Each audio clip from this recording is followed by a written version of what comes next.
Bonjour à tous et bienvenue dans cette 8e vidéo tutoriel consacrée à la création d'un email automatisé. Dans cette vidéo, nous aborderons comment mettre en place le scénario d'email et nous découvrirons les paramètres spécifiques à cette fonctionnalité.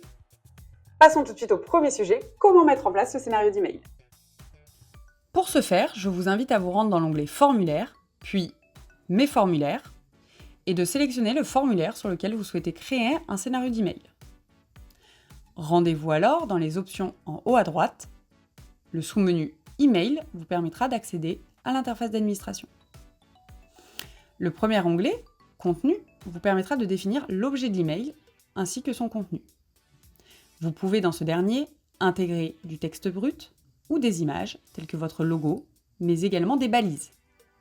Je vous invite à vous référer au tutoriel relatif aux balises pour en savoir plus. N'oubliez pas, si vous avez caché des champs dans votre formulaire, de cocher la case « Afficher les champs invisibles » pour que ceux-ci s'affichent bien dans votre email. Une fois que votre contenu est rédigé, vous pouvez accéder au second onglet « Destinataire ».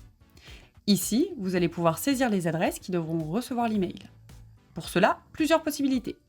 La première est de saisir une adresse brute, type contact@kiseo.com. Mais vous pouvez également utiliser des balises pour récupérer l'information qui serait issue de votre formulaire, ou bien cocher l'option permettant que la personne ayant rempli le formulaire reçoive l'email. Ici également, si vous avez caché des champs, n'oubliez pas de cocher la case « Envoyer » même si le champ est caché. Le troisième onglet est l'onglet Pièces jointes. Dans ce dernier, vous pourrez sélectionner le ou les formats d'export que vous souhaitez joindre à votre mail, mais également déposer un fichier, PDF, Word, Excel ou image, qui doit systématiquement être attaché à votre mail. Enfin, le dernier onglet, Avancé, nous amène directement à notre deuxième partie, les paramétrages spécifiques de cette fonctionnalité.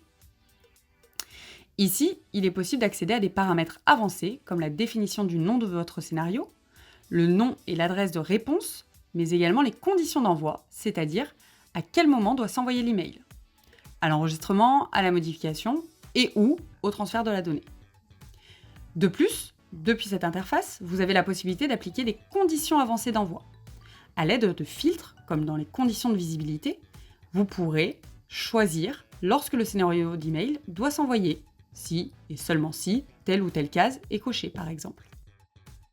Cette vidéo démo est à présent terminée. Je vous invite à vous abonner à notre chaîne YouTube pour ne louper aucune vidéo et à consulter notre centre d'aide dont le lien se trouve en description.